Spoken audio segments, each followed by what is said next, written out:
Well, as if you didn't know it already after waiting for about 4 or 5 years for this thing, but this is the Airfoil Labs Beechcraft King Air 350. And on the one hand, it is utterly and completely just outrageously gorgeous in almost every way. And in other ways, it is maddening as hell. It is really, really annoying in that it seems to be a work in progress. It seems to be incomplete. It seems to be floating a little bit off of its nose gear. Its main gear seems a little bit funny angled. A bunch of things are just a little bit off. And there are a bunch of little quirks here and there in it, such that it makes it a little bit annoying to fly. On the other hand, the handling qualities of it, at least as far as I can tell on early inspection, are really awesome. Well, the first lousy thing is this lousy thing right here. This is the X-Plane default FMS, and we are not going to use it because it's weird, it sucks, and it's inconvenient as hell having it down here. That's the other quirk. This airplane happens to have its autopilot controls down here, and its HSI and display controls down here as well. And there's nothing wrong with that in a real plane, because in a real plane you are looking out this way and your right hand naturally drops down to here, and you can manipulate the knobs while you're still looking at here. In a fake plane, you can't do that. So Airfoil has provided a whole bunch of panels, and that's all well and good. The problem there is that only with some of them, and not those two, have they provided commands to call them up, which means you can't bind them to a key, so you just have it ready to go, which is a real problem. So first of all, what I'm going to do is we're going to dispense with the FMS, and we're going to use the mighty Garmin. The only problem with it being is that there is nothing modeled in the cockpit, only here as a sort of pop-up.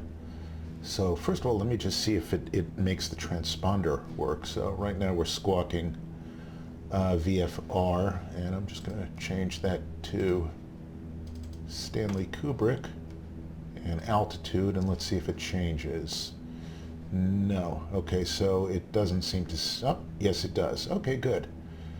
All right, so we're good to go there.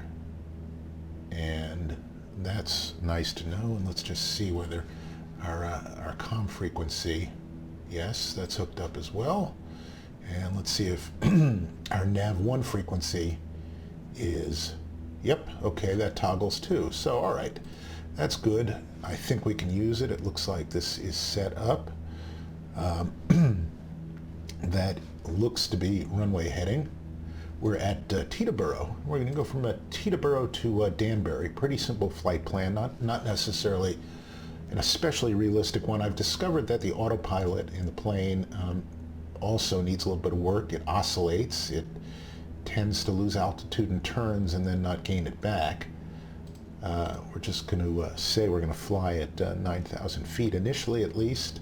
We're going to launch off of runway 1 here at Teterboro, and we're going to carry about a half a load. Let's just make sure we've got the right amount of fuel, and we do. And actually, before we do that, let's make sure that we have an operating yoke, which we didn't. And so we'll connect up with that. I've built a profile for it, and I think it feels pretty good. I will say I've never flown a real King Air. I've flown in one, but that's it. I've flown right seat in a Baron, which is considerably lighter than this. Of course, there's a piston engine, but the governing characteristics of King Airs is supposed to be that they are well harmonized, they are fairly light on the controls, they are fairly docile in their behavior, and people who fly them love them. So I tried to set it up with that in mind, and discovered with this airplane that the hand flying is really very, very nice. I've also discovered, for anybody who wonders, for example, why they can't toggle the flight director on and off, in reality, the way you turn the flight director on and off in this is to pick a mode, any mode. So we'll pick heading mode, for example, and the flight director comes up. We'll invoke our toga mode here, which is just a pre-built little climb mode right there, and you notice it gives us a pitch angle right about there. And to turn it off, you simply turn off all of your modes. I don't know if that's the real behavior, but it seems like plausible behavior, and so we won't knock it. We will go out here in nav and toga mode, and it automatically arms altitude select, which is nice. So we don't have to worry about blowing through an altitude. Now again, there is no speed key that I have this bound to because I can't, but I've bound all of these keys and this key and my course and my heading all to keys, and there's an abundance of commands, which makes it very, very annoying that there aren't a couple of crucial commands. The other thing I'm going to do right now is test my beta mode to taxi, and also to make sure it works, because there have been times where it hasn't worked. So we're going to taxi in low idle here. This is not a FADEC controlled engine. It's got the standard 6 levers. And we're going to taxi in beta mode, and the way you can tell you're in beta mode is because you push your levers forward, it just toggles which way the levers in the plane go, you see. I'm pushing forward on my hardware, but it's going backwards. The way you can tell you're in beta mode is that the further up you push, the lower your torque gets here as the props flatten out. And I'm going to cough in 1 second, excuse me. Just getting over a cold. So we're going to head out to runway 1 here, and we're going to fly on what is a pretty nice day weather-wise here. It's not a very long flight at all. Give us a chance just to ring things out, and the approach into Danbury is kind of nice because it's down a hill to a displaced threshold, and so it is fun. In the meantime, there we go. Now some of the effects in here are very beautiful. Some of the gauges are beautifully done. The texturing is really nice. Some of the stuff feels incomplete. There's some quirks that Rush at Aerosim Gaming has pointed out. There's some quirks I found. There are typos everywhere in this. Like, for instance, it says right here, Remeber aircraft state, and those sorts of things are all over the place. Is this the beginning? Is that? That's not quite the end. We don't really need the full length. This thing will probably get off the ground in about 4,000 feet at the weight we are.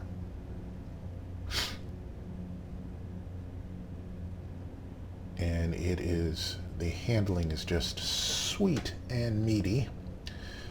I noticed I don't have my weather turned on, so I'll do that while we make our little turn here. I'm using Active Sky XP. I'm really not using much else in the way of plugins, in case anybody is wondering. The other thing I'm not going to do is a bunch of run-up tests here for 2 reasons. One, because I'm not exactly sure if it models it, and 2, I'm not sure if I know how to do them properly. So I'm just going to spare you my fumfering around with that for the moment. Get our lights on and check everything else. Transponder is good. The power seems to be where it should be. Auto feather arm is armed, and that is about it.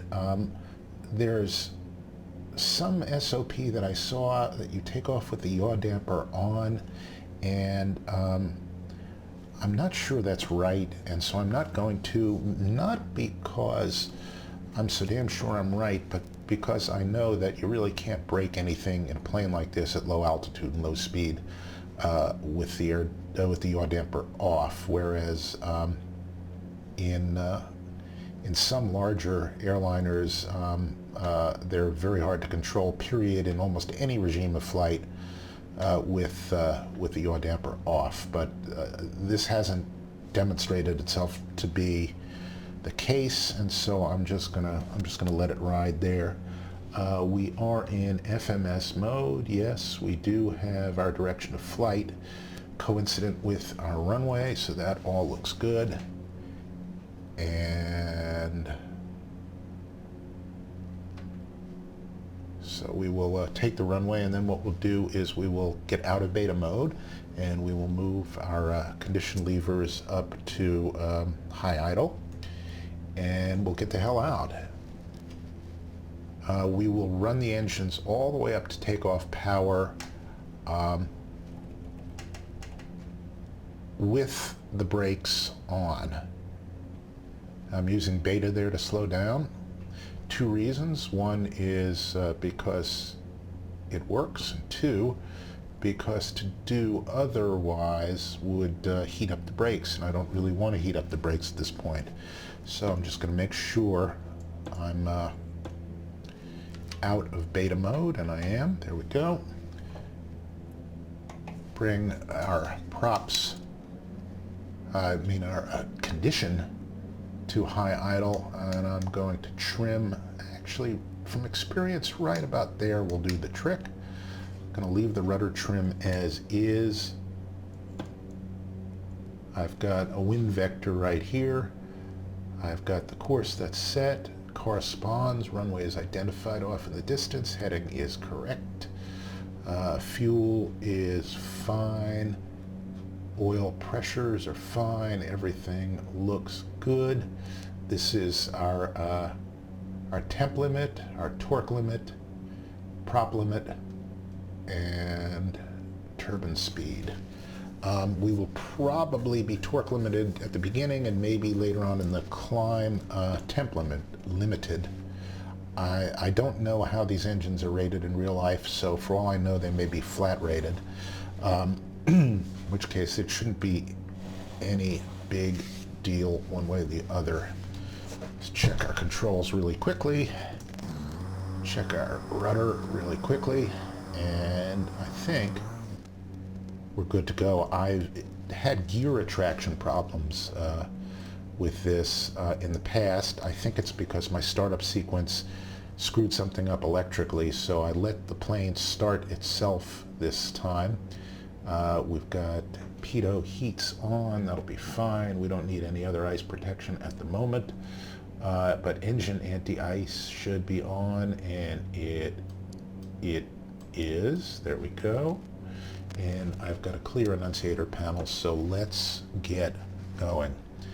So I'm going to smoothly move the power levers up. And there we go. Takeoff power is set. That's my chair rolling away from my desk right there. Very exuberant. Got a little bit of a crosswind from the right. Okay, coming up on rotation speed, and we're just going to gently pull up to the climb bar right there.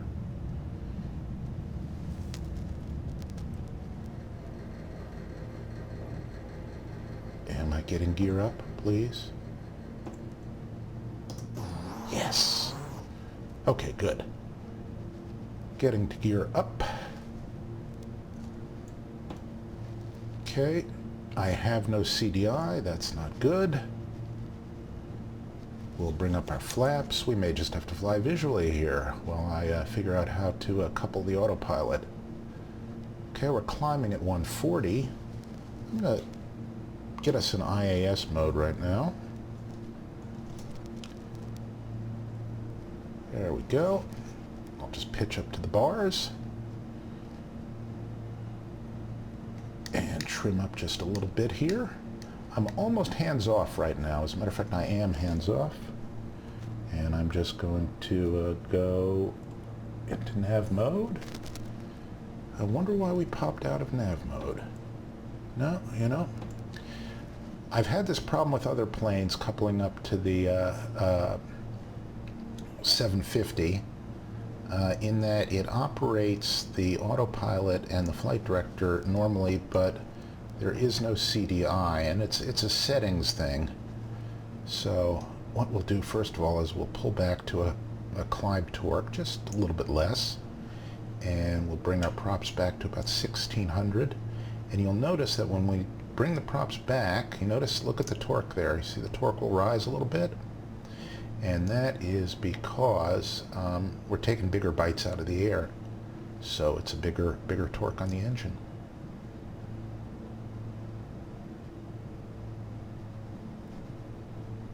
Okay, we'll roll on out of here, and I will take a look at our Garmin and see whether any of this makes any sense right now. I'm just hand flying because it's too damn nice not to.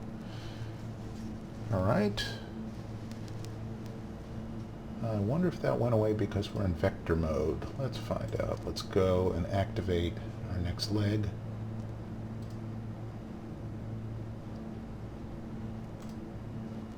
Okay, and we'll head that way, and let's just see. Yes, okay, good. It was not a configuration problem, it's just that it suspends the CDI when you're in vector mode because it presumes you're being vectored, so you would be in a heading mode. All right, get rid of that. So we're going to head over to Bridgeport, then we're going to head up river.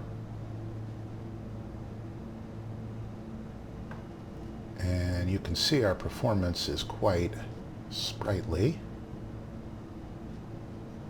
Now, the other thing we can do here is, again, I'm just going to retrim a bit and get a little bit of rudder trim action going. What I'm going to do is show you this. This puts us in a half rate turn mode. So in the flight director and the autopilot, it turns more gradually, better for passenger comfort, and it actually is closer to the way you would fly if you're trying to fly smoothly. Now you notice we're only climbing at about 1,200 feet per minute. That's because I'm climbing right now at 160. If I were climbing at 140, well, in that case, let's pitch for 140 and you'll see. I may just fly this whole thing myself. This is too nice not to. That is the one benefit of this airplane. So here we go. We're pitching for 140. You can see we're now climbing at 2,000 feet per minute. So it is not unreasonable to climb at 2,000 feet per minute if you want. And it sure is fun. And again, it's just a very docile plane here. If you notice here, what I'm going to do is I'm going to, well, first of all, I'm not touching anything right now. Let me just, if I trim out the rudder just a little bit, I will bet you that I can let go a little bit of a, catching a little bit of wind, I'll bet you, from my right-hand side. Oh, from my left-hand side. Oh, that's right. Yeah, hold on. We're weather vaning into the wind here. Watch. Okay, 1,000 feet away. I don't know if I want to turn on the autopilot. So here we are. We're coming up Long Island Sound, more or less. Actually, we're over right now. That's the Tappan Zee Bridge right there.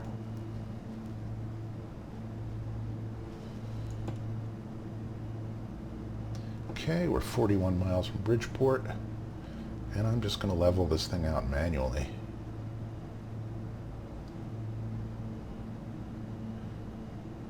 But again, well, let's just level off in a second. I'll trim out and you'll see how nice this is. I'm just going to slowly decrease our rate of climb right there. And we'll just level off into our cruise. Speed will build. We'll trim down into it.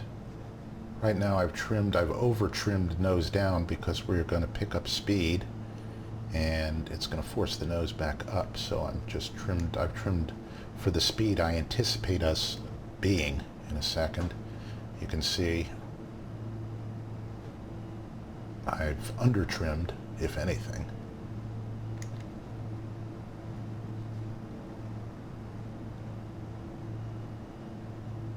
And as you can also see, we will be able to fly at quite a nice clip. The only question will be, will my gear come back down again? That is the question.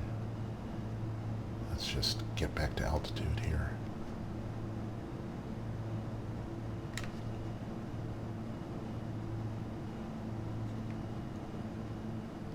The other nice thing about flying here, looks like, okay, yeah, we're flying right over Westchester Airport. That's KHPN. And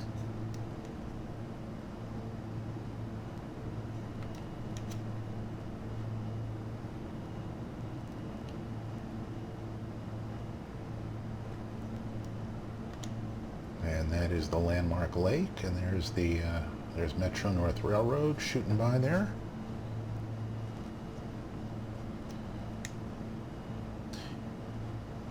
As you can see, this little airplane wants to go, so what I'm going to do right now is I'm going to take a little bit of go-go juice away from it.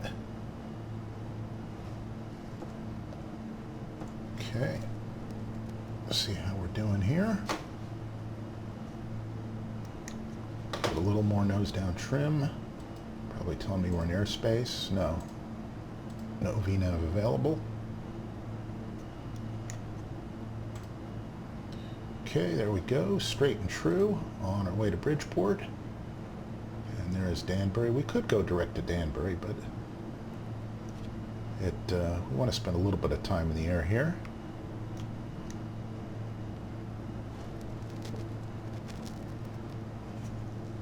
Let's just see whether my views still work, because that's another thing this thing was doing, is messing with my views.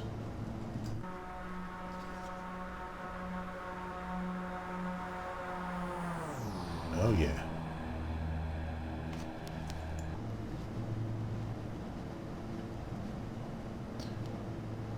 And as you can see, I'm just going to bring our props back still more. A little more comfort. It's pretty quiet anyway. It's not a very loud plane. There we go. It settles into just nice light on the controls. And to give you an idea, well, we're going a little faster than our maneuvering speed, but I will, it's a pretty stout plane, so I'm going to crank in basically full deflection here and then let go, and you'll see how it behaves. Well, I'm going to have to pull a little bit so we don't lose too much altitude, but as you see right there, it doesn't fly like a fighter plane. It is certainly maneuverable. but it has a kind of just a little bit of inertia to it, and it feels like it is the correct weight. It feels like an airplane that's, you know, not a light plane, but a light on its feet plane. It turns in easily. It goes where you point it. It doesn't feel like it's on rails, but it doesn't feel like it's going to bite you, which is great. It's a lot of fun in that regard. It doesn't embarrass you, and it plays nice. So there's the Connecticut Turnpike 95 right there, and there's the Merritt Parkway. And we're going to have to start descending soon, because we're almost there. This is the other nice thing about a plane like this is it gets where it's going pretty fast. You know, it's not a jet, but for short and medium flights, it's damn fine.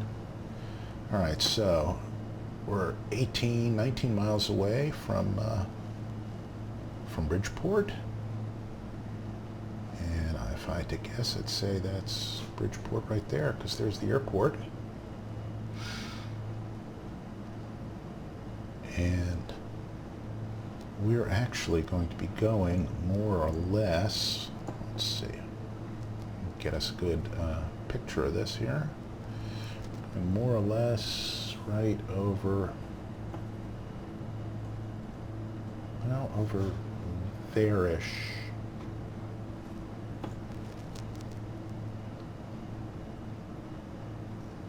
Getting a little sloppy with my altitude here. Just got to trim a little better.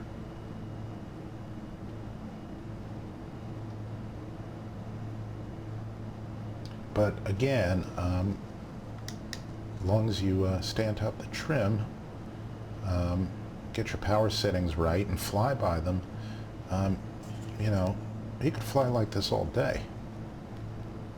It's just light enough that you could fly it one-handed all day if you want, with a very light touch, no problem whatsoever. Just a little bit left, of course, here.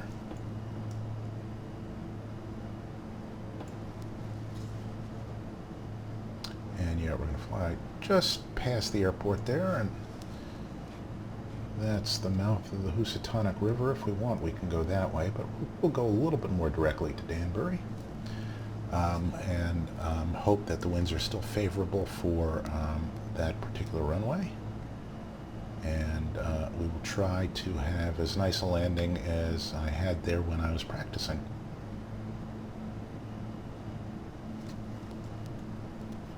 So there we are. I've got a visual approach plugged in on, oh, it's going to hang on. It's going to complain about missing scenery and crap like that. In 1 second.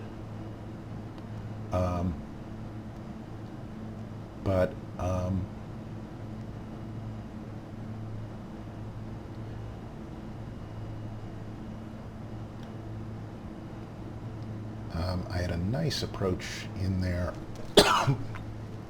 earlier tonight, and what this does for a visual approach, it basically just gives you an extended center line and an artificial glide slope, which we're going to disregard because it's non-standard for this particular runway anyway, because it's down a hill. It's kind of fun. It's a 5.5 degree glide path. Excuse me. God, I'm sorry.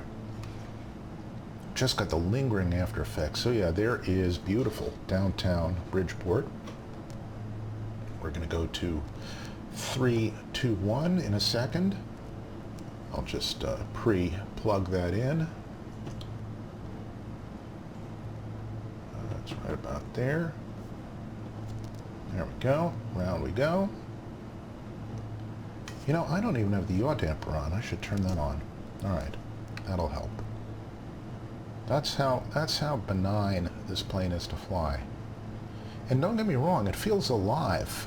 It's just a lot. It's not like a Flight Simulator or P3D where it feels, as they say, on rails. Although, in fairness, 8A planes do not. But This is both lively feeling, but not busy feeling. It feels a little bit stately and a little bit sprightly, if you can picture that. They seem to have done well on that. And the yaw damper is not fully effective, so I'm just going to feed in a little bit of rudder here.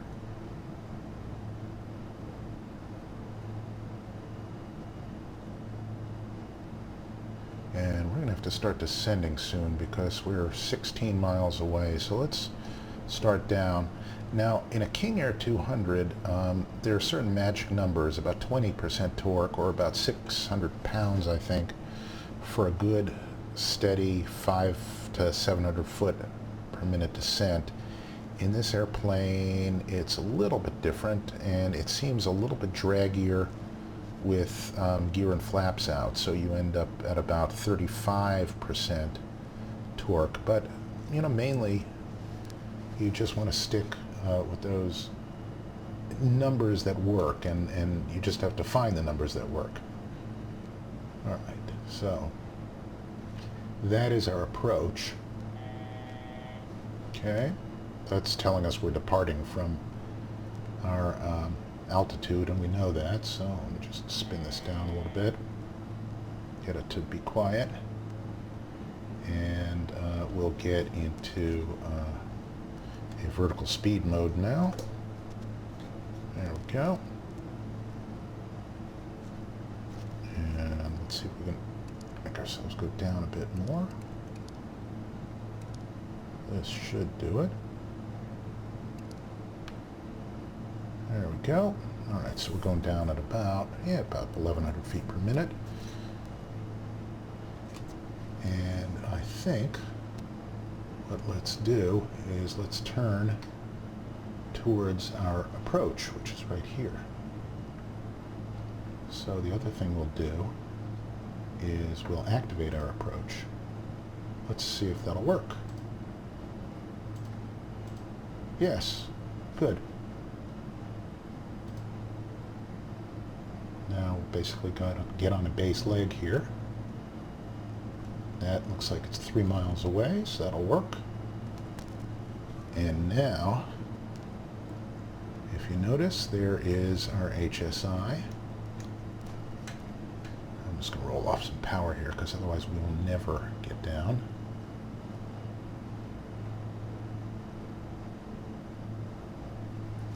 And what I'll do is get ourselves into approach mode. Let's see if it'll work.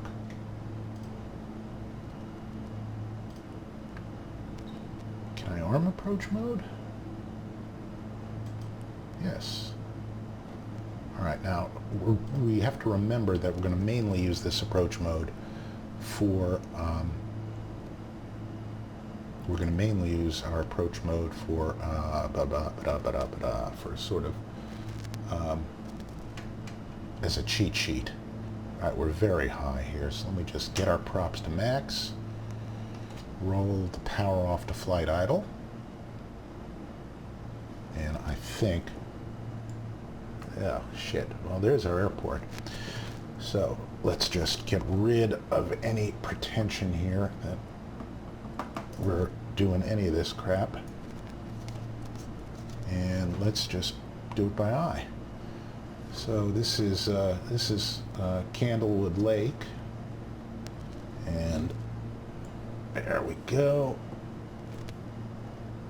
That's Highway 84 right there, and that's Highway 7. And let's see where we are. Okay, we'll kind of do a little ziggity-zaggity. So what we'll do is we will go out, we'll loop back over the lake. Okay, we just crossed through our approach path, you see right there. What I would like to do is I'd like to cancel that approach. So, boom. Okay, now I got no flight director, and that's fine.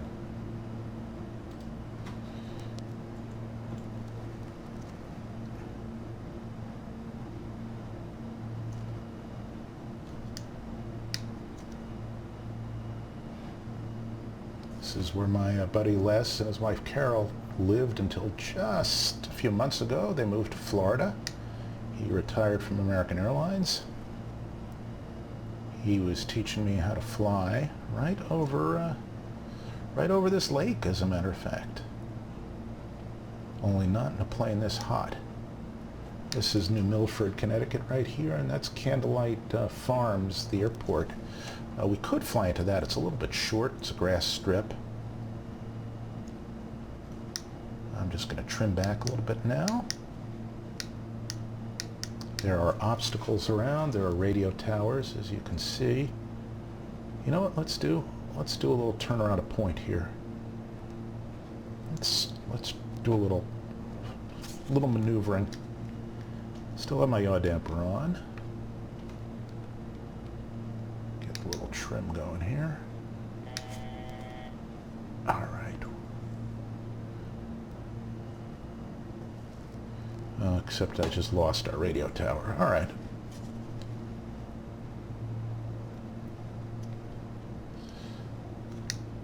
I'm just going to slow our descent here. So we slow down. I'm going to start bring power back in.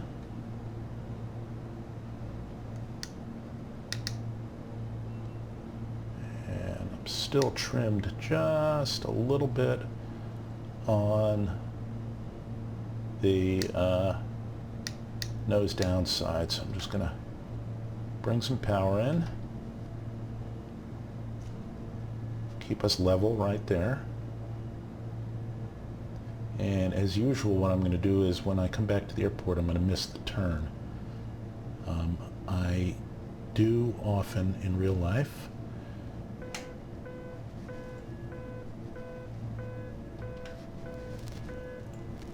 Ha! That works. The button to silence the gear horn. Yes! Alright. Now, and cue the ambulance here. Alright, so we're on a base leg again. Only this time we mean it. Get one notch of flaps in here. I always miss the turn. There is the prison. That's Danbury Federal Penitentiary.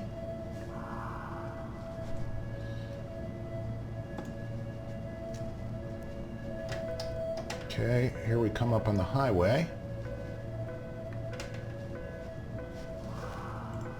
And there's the gear horn again, but we can fix that.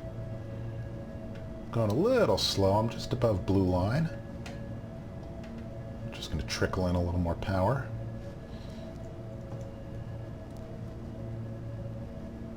Okay, so we're basically on about a 4-mile final here. I swear to God, I always miss this turn. All right, there is the airport. Right there. Yep, there is the airport right there. Okay, good.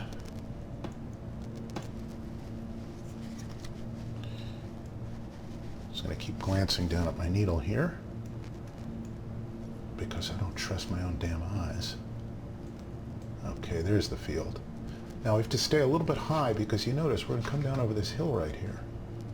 And the other runway is actually, the approach goes right through that little ridge right there. So, I mean, it's nothing if not fun. So we're going to basically aim for right there. That's what we're going to aim for. Okay, I'm in level flight here. I'm going to turn off the yaw damper. Where is it? There it is. Bring the gear down. Okay, there's our runway. Oh, I'm not going to miss the turn this time, baby. Okay, get our second notch of flaps in, and it will balloon us up a little bit. Keep the nose down. There we are. Okay. We sort of know what we're doing here. The airplane has a tendency to float. I'm going to embarrass myself, but it also has a tendency to be very flattering. It's very kind, actually, to us not so good pilots. Now you notice I've got my torque at around 35%. That should just about do us, although I'm going to slip us a little bit. We're just a little bit high. It's got a tiny little crosswind from the right. You see the displaced threshold? In real life, there's a little tower there that you sort of fly over, which, why they put it there, I don't know. It's kind of a landmark, but on the other hand, it's an obstacle. 500. All right, so we'll start. Up. Pull up. That's okay. Rate. That's normal. That's normally what happens. Okay. Start to trickle out the power. And again, we're going to land it as short as we can. There we go. Bit of a float, you see? Okay. And into beta. There we go. And welcome to Danbury. And that was kind of fun. There we go. Put ourselves in low idle. Get cleaned up. And taxi to the Fancy Pants FBO.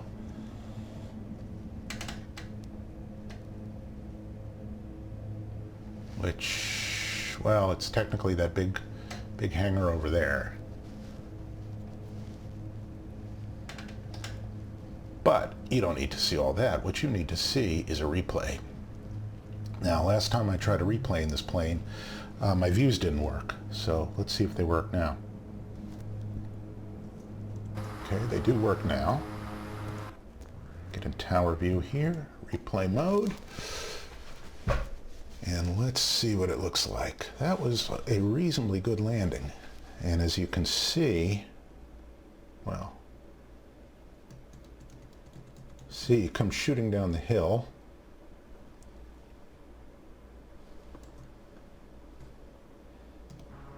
Don't sink. Don't sink. Now you notice I'm carrying just a little bit of speed here. And into the round out. And there's a little float, see? Got to bleed off that speed. But you see how nice and gentle it is to land? It's got a nice big cushion underneath its ass. It's good. All right, now try the old famous Hawaii 5-0 shot. Because actually coming down the hill, it's kind of impressive. Especially with the palm trees there in Connecticut. Very nice. Lovely. All right, here we go. If I were carrying just a bit less speed, I think, or if I chopped the power a little bit sooner and flared a little bit later, but then I might have bounced. So who knows? Play around with it, but so far I haven't had a... Don't sink. I haven't had a bad landing. Don't sink. Don't sink. Don't sink. Don't... I've not had a bad landing.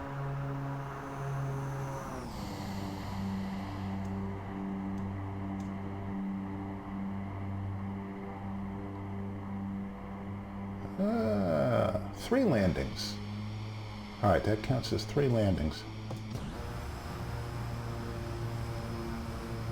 I was going to get one more shot here.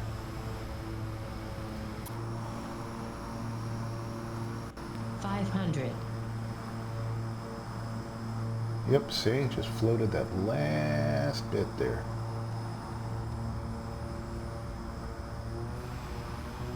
As we go into beta. The plane is a lot of fun to fly. It really, really is. And if they just build the 750 into it, that would be great. And if they made the pop-out panels a little more convenient, that would be even better. But it is a pure pleasure to operate. It looks good. It's sexy as hell. And you feel like a badass for flying it. And I gather this is what people like about the real thing. These airplanes generally make you look like a better pilot than you are, and they reward good flying. And can't ask for anything more than that. I hope that Airfoil works the bugs out, and in the meantime, you might want to give it a try, and I'll see you next time. Bye-bye.